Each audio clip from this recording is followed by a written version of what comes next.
ॐ ज्ञानतिमिरन्धस्य ज्ञानाञ्जनशलाकया चक्षुरुन्मिलितं येन तस्मै श्रीगुरवे नमः। नमो विष्णुपादाय कृष्णपृष्ठाय भूतले श्रीमते भक्तिवेदान्त स्वामीति नामिने।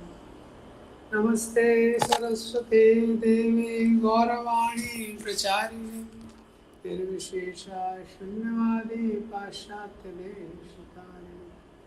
जय श्री कृष्ण चैतन्य प्रभु नित्यानंद श्री अद्वैत गदाधर शिवासादि गौर भक्तवृंद।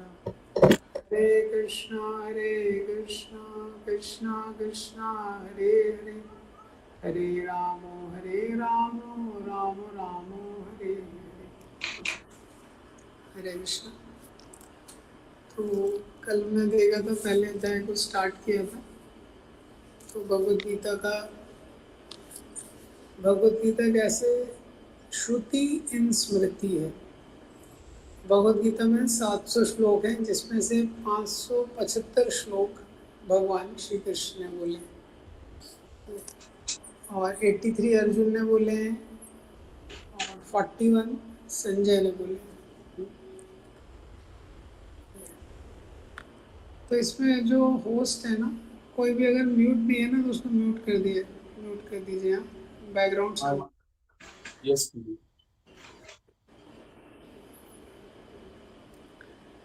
तो पहला चैप्टर है। पहले चैप्टर में हमने देखा था भक्ति को बीच में क्यों रखा गया है। भक्ति का क्योंकि कॉन्फिडेंशियल नेचर है और भक्ति दोनों को जीवन देने वाली है, ज्ञान को और कर्म को। भक्ति के बिना वो यूजलेस है, इसलिए भक्ति को बीच के 6 अध्याय में रखा गया है। जो पहला अध्याय है उसमें 46 श्लोक हैं।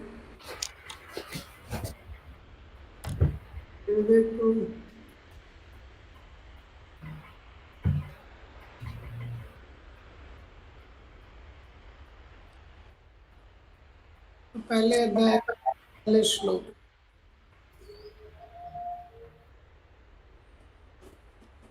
तो 1 से 27 है सैन्य निरीक्षण और 28 से 46 है अर्जुन के 5 कारण क्यों युद्ध नहीं करना चाहते। तो 1 to 27 जो है वो है सैन्य निरीक्षण। उसमें भी 1 से 11 है युद्ध की तैयारी, प्रिपरेशन ऑफ वॉर।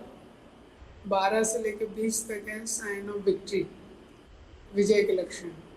और 21 से 27 तक है भगवान कृष्ण कैसे भक्तवत्सल है। और जो दूसरा सेक्शन है 28 से लेकर 46 तक, इसमें अर्जुन का विषाद, अर्जुनाज लैमेंटेशन, ये दिया गया है। तो 5 कारण हैं जिसके कारण अर्जुन युद्ध नहीं करना चाहते। तो उसको याद करने का तरीका है CDEFI, इससे याद हो जाएगा। C फॉर कंपैशन, कृपा। D for destruction of family tradition, कुल परंपरा का नाश। E for enjoyment. F for fear of sin और I फॉर इंडिसिजन। तो कल हमने इसका पहला श्लोक देखा था, धर्म क्षेत्र कुरुक्षेत्र, उसमें डिस्कस किया था।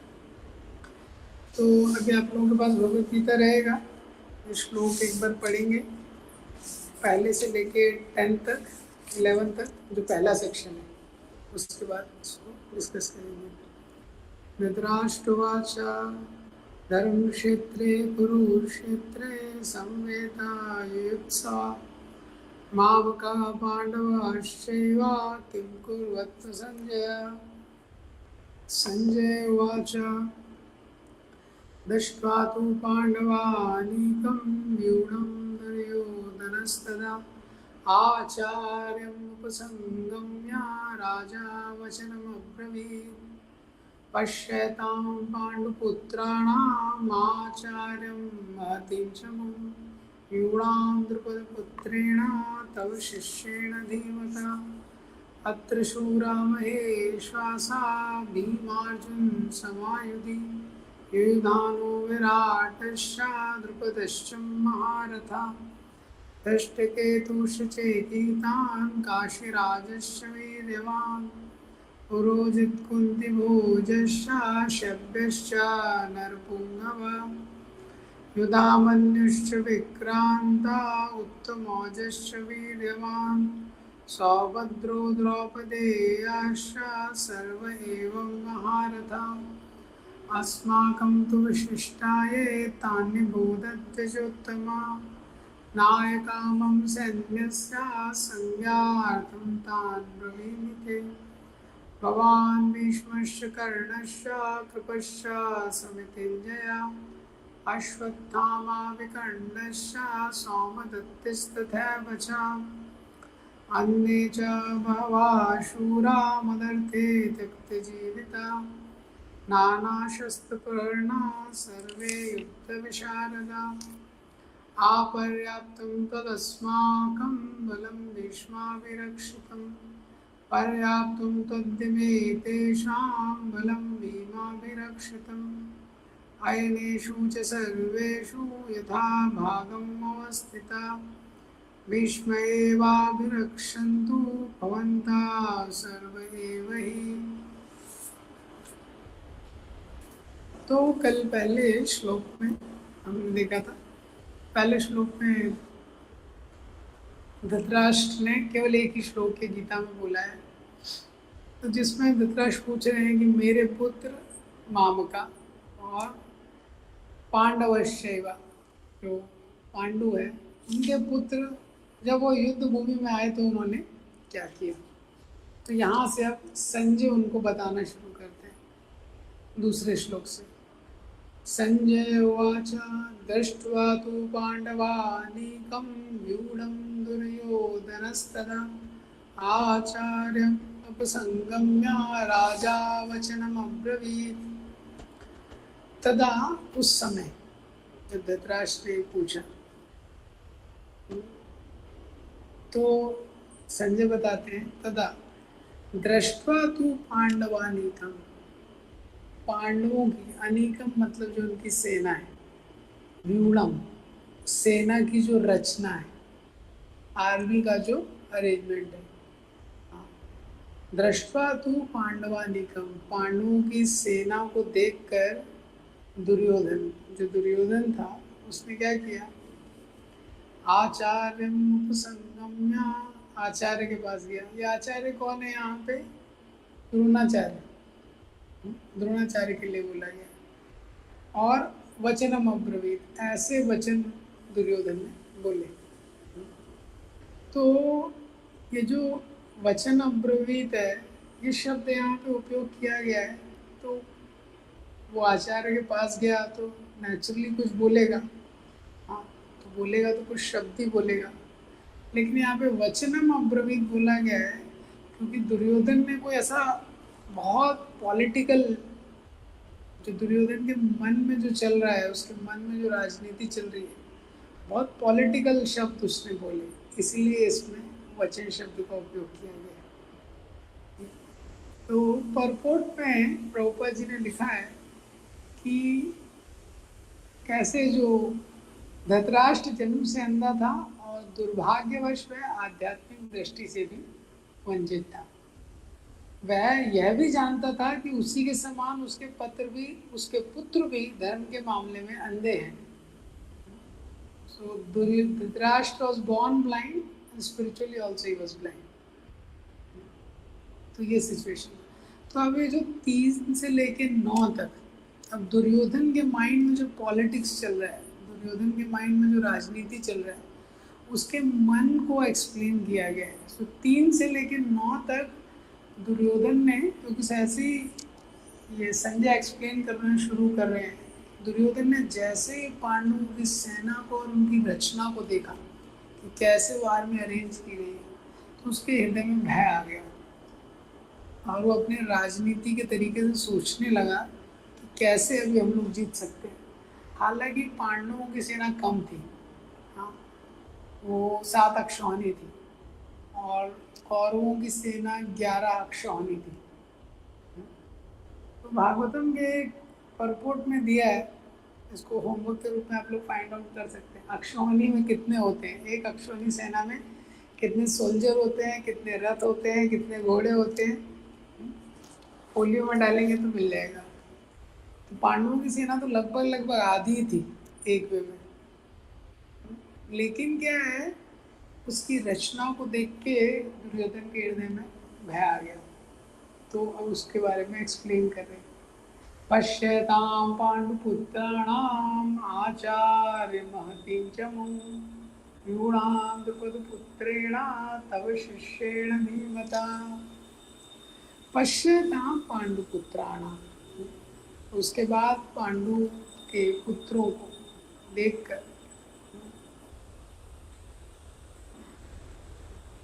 दुर्योधन ने बोला इस प्रकार से द्रोणाचार्य को, पश्यताम, आप देखिए, पांडुपुत्राणा महतीम चमू, हे आचार्य आप देखिए पांडवों के पुत्रों द्वारा ये जो महान सेना जो है, जिसका ये अरेंजमेंट किया गया है, व्यूणाम द्रुपद पुत्रेण, और इसकी ये जो रचना की गई है किसने की है, द्रुपद पुत्रेण। ये जो द्रुपद का पुत्र है उसने इसकी रचना की है। और वो कौन है द्रुपद का पुत्र, तव शिष्येण, आपका ही शिष्य। वो द्रोणाचार्य को बोल रहे थे। धीमता, धीमता मतलब बहुत इंटेलिजेंट, बहुत बुद्धिमान व्यक्ति है। तो ये जो श्लोक है इसमें पहला क्वेश्चन है कि जब दुर्योधन देखता है इस प्रकार से सेना को, तो सेना को देखने के बाद वो बोल रहा है कि हे आचार्य देखिए पांडवों की इस महान सेना को द्रुपद के पुत्र ने जिसको अरेंज किया है, जो बहुत बुद्धिमान है। तो द्रुपद का पुत्र क्यों बोल रहा है, दुर्योधन को उसका नाम नहीं पता है क्या? द्रुपद का पुत्र है धृष्टद्युम्न, नाम पता नहीं उसको, नाम तो पता है उसको, तो द्रुपद पुत्र क्यों बोल रहा है? तो वो द्रुपद पुत्रेण इसलिए बोल रहा है क्योंकि वो याद दिलाना चाहता है द्रोणाचार्य को। द्रुपद और द्रोणाचार्य का एक कनेक्शन है, पहले का कनेक्शन है द्रुपद और द्रोणाचार्य का, प्रभुपाद जी ने तात्पर्य में दिया है। तो तात्पर्य में से हम लोग कुछ कुछ पढ़ेंगे, बाकी आप लोगों को, आप लोग घर पे पढ़ सकते हैं। तो द्रुपद और द्रोणाचार्य एक ही गुरुकुल में पढ़ते थे, साथ में पढ़ते थे, बहुत अच्छे मित्र थे। द्रोणाचार्य बहुत गरीब परिवार से थे, द्रुपद तो राजा के पुत्र थे। और द्रुपद ने बोला था कभी भी जरूरत होगी तो भविष्य में तुमको आधा राज्य दे दूंगा। तो द्रोणाचार्य ने भी इतना सीरियसली नहीं लिया, द्रुपद ने भी नहीं लिया। लेकिन द्रोणाचार्य बहुत गरीब थे, तो विवाह के बाद बहुत ही गरीब थे, उनके पास खाने के लिए भी नहीं था, तो बच्चे थे, बहुत ही कष्ट था।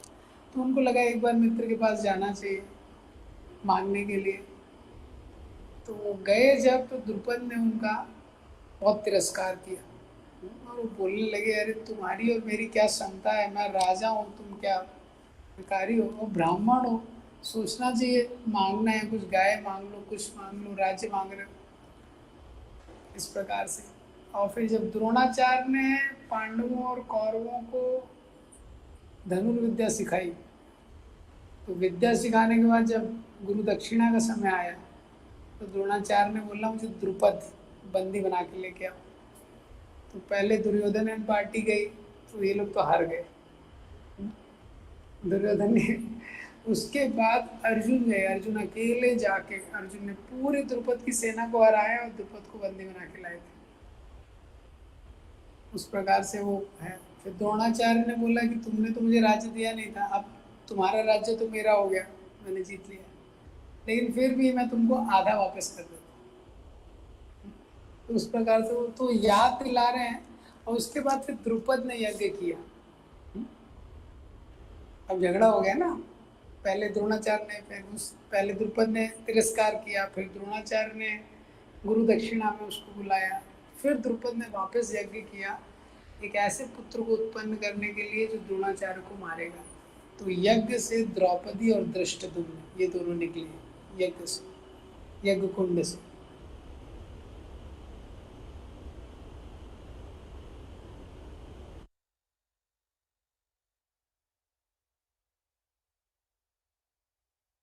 आवाज नहीं आ रही प्रभु जी।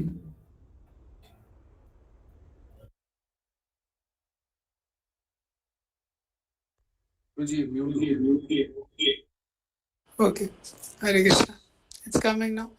तो इसीलिए क्या है, उसका नाम नहीं ले रहे, द्रुपद पुत्रेण बोल रहे हैं, जिससे कि पहले का जो दुश्मनी है वो थोड़ा अलाइव हो जाए। क्योंकि द्रोणाचार्य, दुर्योधन को मालूम है 2 लोग हैं जो मेन लोग हैं मेरे, इनका हार्ट मेरे लिए नहीं है। दुर्योधन की सेना में 2 मेन लोग हैं, द्रोणाचार्य और भीष्म पितामह। हाँ, इनका हार्ट पांडवों के लिए। तो इसीलिए व्यूणाम द्रुपद पुत्रेण। दूसरा चीज बोल रहे हैं तब शिष्येण धीमता, वो बुद्धिमान शिष्य, देखिए आपका ही बुद्धिमान शिष्य है। ये बताना चाहता है दुर्योधन इनडायरेक्टली आप मूर्ख हैं। वो शिष्य इतना बुद्धिमान है, आपसे ही सीख के आपके विरोध में देखो सेना खड़ा करके खड़ा हुआ है आपको मारने के लिए। ये अत्र शूरा महेश्वासा भीमार्जुन समायुधि युयुधानो विराटश्च द्रुपदश्च महारथा धृष्टकेतुश्च चेकितान् काशीराजश्च वीर्यवान् पुरोजित कुन्तिभोजश्च शव्यश्च नरपुङ्गवा युधामन्युश्च विक्रान्ता उत्तमौजश्च वीर्यवान् सौभद्रो द्रौपदेयश्च सर्व एवं महारथा। तो 4 से लेके 6, 4, 5, 6 में बहुत सारे महारथियों का नाम दिया हुआ है।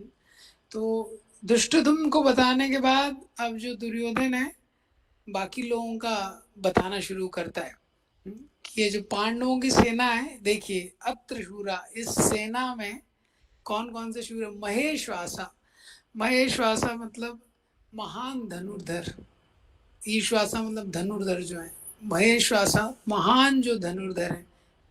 भीमार्जुन समायुधि, भीम और अर्जुन के समान।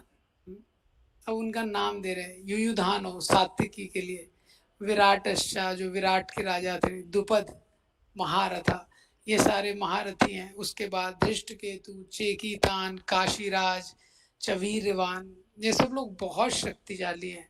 पुरोजित, कुंती भोज, शैव्य, नरपुंगवा, मानव समाज में बहुत वीर हैं ये लोग। युधामन्यु, विक्रांता, उत्तमौजश्च वीर्यवान। हाँ, उत्तमौजा, उत्तम, उत्तम पुत्र। सौभद्रो, सुभद्रा के जो पुत्र। हाँ, द्रौपदेयश्च, और द्रौपदी के जो 5 पुत्र हैं। सर्वे एवं महारथा, ये सब के सब महारथी हैं। ये तो यहाँ पे 4, 5, 6 में तो सबसे पहले दुर्योधन बता रहे हैं ये सारे नाम। अत्र शूरा, ये सेना में धृष्टद्युम्न ने इसको अरेंज किया है।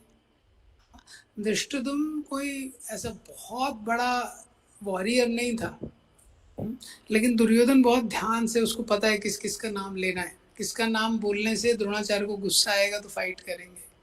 अब 4थे श्लोक में बोल रहे हैं इस सेना में बहुत धनुर्धर है, भीम अर्जुन समायुधि। तो अर्जुन से पहले भी भीम का नाम ले रहे हैं। भीम कोई मेन कमांडर नहीं है पांडवों की सेना के, ये भीम मेन कमांडर नहीं है, अर्जुन मेन कमांडर है। लेकिन भीम का नाम पहले क्यों आ रहा है, क्योंकि मन में भीम का ज्यादा भय बैठा है दुर्योधन के, क्योंकि बचपन से भीम ने बहुत पिटाई की है दुर्योधन की, और भीम ने ही बहुत कस्में खाई हैं। तो भीम ने कसम खाई थी सारे जो 100 कौरव है इनको मैं ही मारूंगा। और जब द्रौपदी के चीरहरण के समय उसने कसम खाई थी दुशासन का रक्त पीऊंगा, इसकी छाती फाड़ के मैं इसका रक्त पीऊंगा और दुर्योधन का जंगा तोड़ूंगा। तो भीम बैठा हुआ है माइंड में दुर्योधन के, इसलिए बोल रहा है भीम अर्जुन समायुधि। ये अब ये सारे कौन है, महारथी हैं। महारथी वो होता है जो 10,000 योद्धाओं के साथ एक बार युद्ध कर सकता है, अकेला युद्ध कर सकता है 10,000 योद्धाओं के साथ। 10,000 जो लोग रथ पे हैं उनके साथ अकेला युद्ध कर सकता है।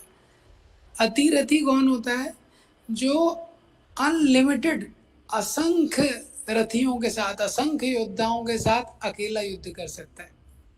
तो महाभारत में दो ही अतिरथी बताए गए, दो ही लोग हैं जो अतिरथी हैं, हाँ, अर्जुन और भीष्म, केवल ये दो। और रथी मतलब जो एक के साथ युद्ध कर सकता है, ये। तो यहाँ पे जो नेम दिए गए, इतने सारे नेम्स, हाँ, ऐसे ही हम देखते हैं जब भीष्म पितामह बाणों की शैया पे लेटे हैं तो कितने लोग उनसे मिलने आते हैं, हाँ।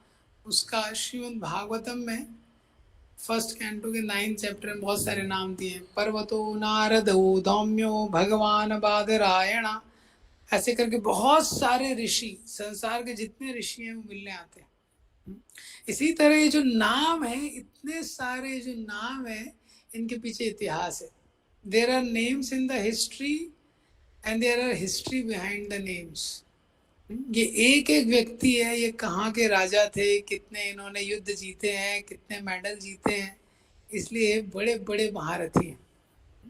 लेकिन अब सबका डिस्क्रिप्शन नहीं दिया जा सकता है, इसलिए केवल नाम बताया जा रहा है। और अभिमन्यु का भी इसमें नाम है, हाँ, कि सुभद्रा के पुत्र जो अभिमन्यु थे वो भी इसमें है। तो पहले के समय में ऐसे ऐसे प्रतापी राजा होते थे, बहुत शक्तिशाली राजा होते थे। हम शास्त्रों में देखते हैं कि देवता भी उनसे मदद मांगते थे, देवता मदद मांगते थे। जब इंद्र को श्राप लग गया तो जो नहुष महाराज थे उनको यहाँ से बुलाया गया इंद्र का साम्राज्य हैंडल करने के लिए। पहले इतने शक्तिशाली लोग होते थे, मतलब शक्ति भी और ऐसा चरित्र भी होता था। नहीं तो वैसे तो आप स्वर्ग जा नहीं सकते ना, वहाँ का वीजा क्लियर होने के लिए इतना पुण्य होना चाहिए। तो नहुष महाराज यहाँ से जाके स्वर्ग गए थे और स्वर्ग का भी हैंडल करते थे, नीचे का भी हैंडल करते थे, पूरी पृथ्वी का भी। अब कलयुग में देखेंगे तो कलयुग में क्या है, सबसे आप देखेंगे कलयुग में हाइट छोटे होते जा रहा है। सत्युग द्वापर त्रेता कलयुग सबसे छोटा हाइट है कलयुग में। सत्युग द्वापर त्रेता के लोग बहुत बड़े होते थे, वो धीरे धीरे कम हो रहा है, आयु कम हो रहा है, बुद्धि कम हो रहा है। तो कलयुग में हर चीज क्या है, एकदम मिनिमल है, एकदम मिनिमल कलयुग में है। लेकिन पहले इस प्रकार के बहुत प्रतापी राजा हुए हैं, तो इन सारे राजाओं का यहाँ पे वर्णन दिया जा रहा है। ये अब 7वें श्लोक में वो बोलते हैं, अस्माकं तु विशिष्टाये तान्निबोध द्विजोत्तमा नायका मम सैन्यस्य संज्ञार्थं तान् ब्रवीमि ते।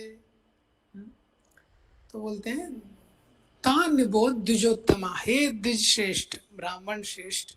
हाँ, अब नायका मम सैन्यस्य, अब मैं अपनी सेना के नायक के बारे में बताता हूँ, मेरी सेना के जो मेन चैंपियन लोग हैं। क्योंकि दुर्योधन ने जब ये 2-3 श्लोक बोले जिसमें पांडवों की सेना का वर्णन किया, तो उसको लगा कि मैं ज़्यादा प्रशंसा ना कर दूं पांडवों की सेना की, और मेरे वाले लोग डिप्रेस हो जाएंगे कि इनकी सेना में इतने बड़े बड़े महारथी हैं, तो उसको बैलेंस करना है।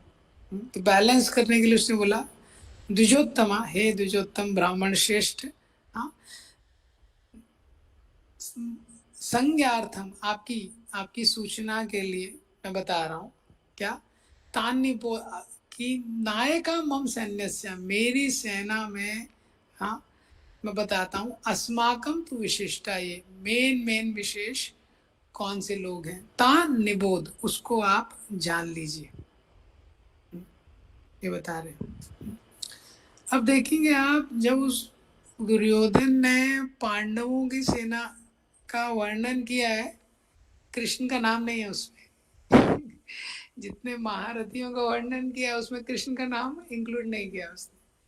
अब वो अपनी सेना का वर्णन शुरू करता है, भवान भीष्मश्च कर्णश्च कृपश्च समितिञ्जय अश्वत्थामा विकर्णश्च सौमदत्तिस्तथैव च। तो वो सोच रहा है कि पहले किसका नाम लिया जाए अपनी सेना में, क्योंकि मेरी सेना में भी इतने सारे लोग हैं। क्योंकि सीक्वेंस भी बहुत इम्पोर्टेंट रहता था वैदिक कल्चर में। जैसे आप देखते हैं ना, मंदिर में किसको लैंप पहले दिखाना है, कौन सीनियर है, या घर पे भी किसी को फंक्शन होता है तो पहले किसको बिठाना है, तो ये सब बहुत होता था। तो सोच रहा मैं पहले किसका नाम लूँ, भीष्म तो 456, इतने 400 से ज्यादा एज है, एज में सीनियर हैं और इतने और द्रोणाचार्य, लेकिन वो सोचते हैं फिर भी द्रोणाचार्य ब्राह्मण है, तो भगवान सबसे पहले द्रोणाचार्य का नाम लेते हैं कि हमारी सेना में कौन कौन महान लोग हैं, आप, भगवान मतलब आप, भीष्मश्चा और भीष्म पितामह, कर्णश्चा जो कर्ण है, कृपश्चा कृपाचार्य जो है, ये सब लोग हैं, समितिंजया सदा संग्राम में विजयी रहने वाले लोग हैं, कोई ट्रैक रिकॉर्ड नहीं है कि कभी हार गए, अश्वत्थामा विकर्णश्चा, और अश्वत्थामा विकर्ण सौमदत्ती तथैव च, ये सारे लोग, ये सारे लोग समितिंजया, ये सारे लोग जो हमेशा विजयी रहे। तो जब यहाँ पे दुर्योधन ने नाम ले रहा है तो इसमें क्या है कि जब वो दिखा रहा है तान निबोध, हे ब्राह्मण श्रेष्ठ देखिए, लेकिन कर्ण तो युद्ध भूमि में है ही नहीं, तीसरा नाम कर्ण का लिया है, भगवान भीष्म कर्ण, क्योंकि दुर्योधन को कर्ण पे बहुत कॉन्फिडेंस था कि कर्ण बहुत मेरी हेल्प करेगा, लेकिन कर्ण तो युद्ध भूमि में ही नहीं है, क्योंकि भीष्म पितामह से पूछा गया कि आप थोड़ा असेसमेंट दीजिए हमारे योद्धाओं की क्या शक्ति है, तो भीष्म पितामह असेसमेंट देने लगे, बोला ये जो द्रोणाचार्य सबके बारे में बताया, ये महारथी हैं, ये अतिरथी हैं। जब कर्ण का नंबर आया भीष्म पितामह ने बोला ये तो अर्धरथी है, तो कर्ण को बहुत गुस्सा आ गया, अर्धरथी मतलब रथी भी नहीं है, एक सिंगल भी आप इसको काउंट नहीं कर सकते। तो कर्ण ने बोला मैं युद्ध नहीं करूंगा, जब तक भीष्म पितामह रहेंगे युद्ध भूमि में मैं नहीं करूंगा, क्योंकि मैं युद्ध करूंगा युद्ध जीत जाएंगे, लोग बोलेंगे चाहे वो कमांडर कौन था, सेनापति, बोले भीष्म सेनापति था। जैसे क्रिकेट में होता है ना, जो मैच जीतती है टीम वो भी इम्पोर्टेंट है, और किसकी कैप्टनसी में जीतती है वो भी इम्पोर्टेंट है, तो बोले भीष्म फेमस हो जाएगा, इसलिए जब भीष्म जब तक सेनापति रहेंगे मैं युद्ध नहीं करूंगा। तो 18 में से 10 दिन भीष्म पितामह सेनापति थे, तब तक कर्ण युद्ध भूमि में नहीं आए, लेकिन उसको काउंट कर रहे हैं दुर्योधन, वो है ही नहीं युद्ध भूमि में, उसको गिना रहे हैं ये। और यहाँ पे जो विकर्ण का नाम लिया है, तो जो विकर्ण है वो भी कोई बहुत बड़ा ऐसा बहुत बड़ा शूरवीर नहीं था, लेकिन विकर्ण का भी नाम लिया है, तो इसके बारे में बताते हैं, क्योंकि विकर्ण ने जब द्रौपदी का चीरहरण हुआ था, तो जब होने वाला था द्रौपदी का चीरहरण, तो उस समय विकर्ण ने विरोध किया था दुर्योधन का। विकर्ण ने बोला था कि गैम्बलिंग, कुछ परिस्थितियों में जो भी बोला गया है उसको गंभीरता से लेने की जरूरत नहीं है, उसमें से एक है गैम्बलिंग, कि अगर जुआ चल रहा है, किसी व्यक्ति ने कुछ बोल दिया, कुछ दाव पे लगा, तो जरूरी नहीं है वो इतना सीरियसली लेना है, ये धर्म के विरुद्ध है। तो दुर्योधन इसलिए उसने विकर्ण का नाम लिया है कि जैसे उसने वहां विरोध किया था, अभी युद्ध भूमि में विरोध नहीं करना चाहिए उसको, इस प्रकार से ये। तो यहाँ पे एक इम्पॉर्टेंट लेसन है कि जो दिया गया है कि what is there in the mind is very important.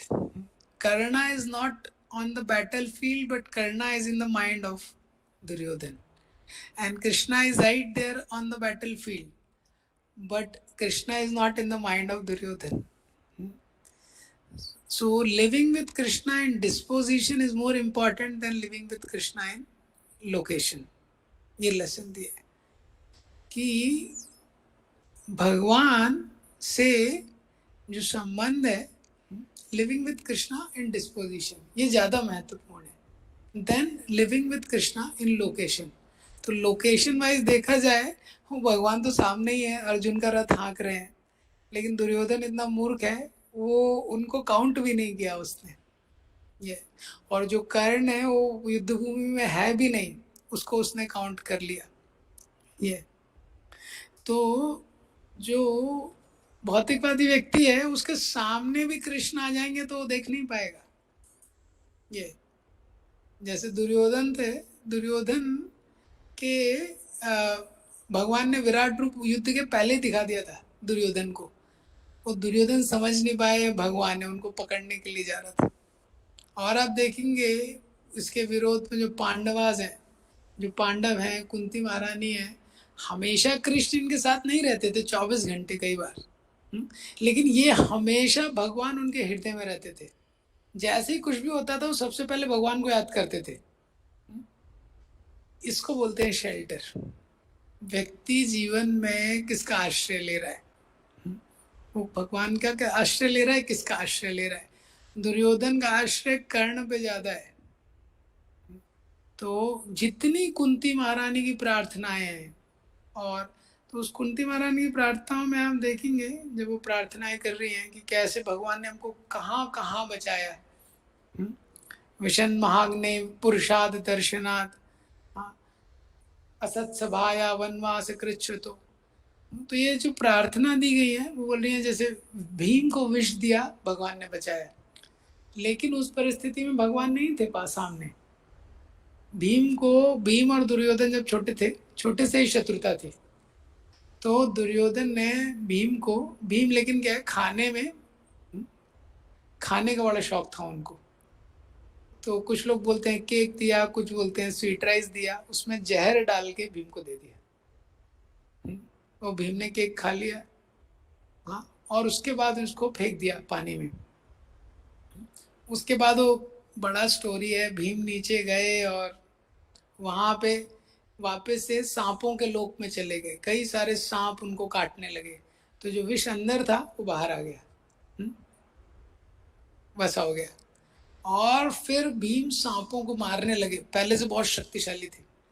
Finally इनको वासुकी के पास ले जाया गया। रिश्ते में उनके कुछ नाना निकले भीम, जो लीनेज है, और वासुकी ने वापस से अमृत पिला के इनको वापस भेजा।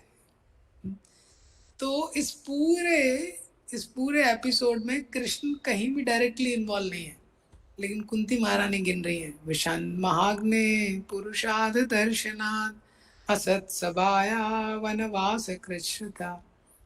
तो जो भक्त है, जहां भगवान डायरेक्टली नहीं भी दिख रहे हैं, उसको पता है भगवान की कृपा से कुछ भी अच्छा मेरे जीवन में हो रहा है, भगवान की कृपा से हो रहा है ये। और जो भौतिकवादी व्यक्ति होता है वो भगवान सामने भी खड़े तभी भी उनको नहीं देख पाता है ये।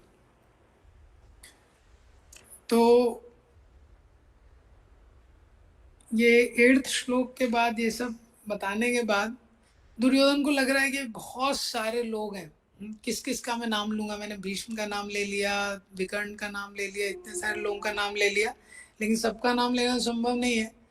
तो बोलते हैं अन्य च बहवा शूरा मदर्थे त्यक्त जीविता नाना शस्त्र प्रहरणा सर्वे युद्ध विशारदा। तो वो बोलते हैं अन्य च बहवा शूरा। दुर्योधन बहुत इंटेलिजेंटली बोल रहे हैं कि बाकी भी जो बहुत बड़े बड़े शूर हैं, बहवा बहुत सारे, बाकी भी जो लोग हैं छोटे मोटे नहीं है, अन्य च बहवा शूरा, बहुत शूरवीर है, मद अर्थे मेरे लिए त्यक्त जीविता, जान देने के लिए रेडी है, मेरे लिए अपना जान देने के लिए रेडी है। नाना शस्त्र प्रहरणा, अनेक शस्त्रों से युक्त हैं ये लोग, नाना शस्त्र प्रहरणा सर्वे युद्ध विशारदा, और ये सब के सब युद्ध विद्या में बहुत निपुण है। तो अर्जुन बाकी लोगों को दुर्योधन बाकी लोगों को एनकरेज करने के लिए ये बोल रहे हैं कि सारे लोग। तो मद अर्थे त्यक्त जीविता का विश्वनाथ चक्रवर्ती ठाकुर दो अलग मीनिंग देते हैं। तो दुर्योधन किस सेंस में बोल रहा है मद अर्थे त्यक्त जीविता? युद्ध में मेरे लिए जान देने के लिए तैयार है। और विश्वनाथ चक्रवर्ती ठाकुर क्या बोलते हैं कि युद्ध में ये मारे जा चुके हैं, पहले से ही दुर्योधन जो है वो पहले से ही अनाउंस कर रहे हैं कि मेरी सेना में ये लोग जितने, ये जो लोग हैं सर्वे, ये जितने योद्धा हैं मद अर्थे तक मेरे लिए सब मारे जाएंगे। विश्वनाथ चक्रवर्ती ठाकुर ये मीनिंग देते हैं कि ये भविष्यवाणी कर रहा है दुर्योधन। अब 10वें श्लोक में दुर्योधन फाइनली बोलते हैं कंक्लूजन, इतना सब कैलकुलेशन किया उसने, अपर्याप्तम तदस्माकं बलम भीष्माभिरक्षितम् पर्याप्तम तदिमे तेषां बलम भीमाभिरक्षितम्। तो बोलते हैं अपर्याप्तम तद अस्माकम, अस्माकम बलम, हमारा जो बल है वो कैसा है, अपर्याप्तम, अपरिमेय है, अनलिमिटेड है। क्यों? भीष्म अभिरक्षितम, भीष्म पितामह इसकी रक्षा कर रहे हैं। इमे तेषाम, जो इनकी सेना है, पर्याप्तम, इनका जो बल है वो क्या है, सीमित है। क्यों? भीम अभिरक्षितम, इनकी सेना भीम द्वारा रक्षित है। वापस से भीम दुर्योधन के माइंड में मेन चैंपियन अर्जुन है लेकिन वो बोल रहा है इनकी सेना भीम के द्वारा रक्षित है। तो ये कंक्लूजन आ गया। यहाँ पे दुर्योधन ने 3 से लेके 10 तक जो श्लोक जो भी कैलकुलेशन किया, ये पांडवों की सेना में ये योद्धा हैं, ये महारथी हैं, हमारी सेना में ये योद्धा हैं, और मेरी कैलकुलेशन के हिसाब से हमारा बल ज़्यादा है, अपर्याप्तम क्योंकि भीष्म इसकी रक्षा कर रहे हैं, इनका बल सीमित है क्योंकि भीम इसकी रक्षा कर रहे हैं। लेकिन जो अपर्याप्तम वर्ड है इसके भी 2 मीनिंग दिए आचार्यों ने। हाँ, तो विश्वनाथ चक्रवर्ती ठाकुर बोलते हैं अपर्याप्तम जो है वो इमेजरेबल भी हो सकता है और इनसफिशिएंट भी हो सकता है। अपर्याप्तम, करेक्ट, जो पर्याप्त नहीं है। तो दुर्योधन बोल रहे हैं कि हमारी सेना में क्या है, इमेजरेबल, अपरिमेय। विश्वनाथ चक्रवर्ती ठाकुर बोल रहे हैं ये क्या है, अपर्याप्तम, इनसफिशिएंट है। और जो पांडवों की सेना है पर्याप्तम, वो सफिशिएंट है तो यहाँ पे आप देखेंगे, यहाँ पे एक बहुत महत्वपूर्ण लेसन है कि दुर्योधन जैसा इतना इंटेलिजेंट व्यक्ति है, इतना इंटेलिजेंट राजनीतिज्ञ है, इतना इंटेलिजेंट पॉलिटिकल पर्सन है, और इतना उसने दिमाग लगाया हाँ कि मैं कैसे जीत सकता हूँ, कैसे मैं लोगों को अपने कंट्रोल में रखूँ, इसको क्या बोलूँ, उसको क्या बोलूँ, इतना उसके दिमाग में चल रहा है।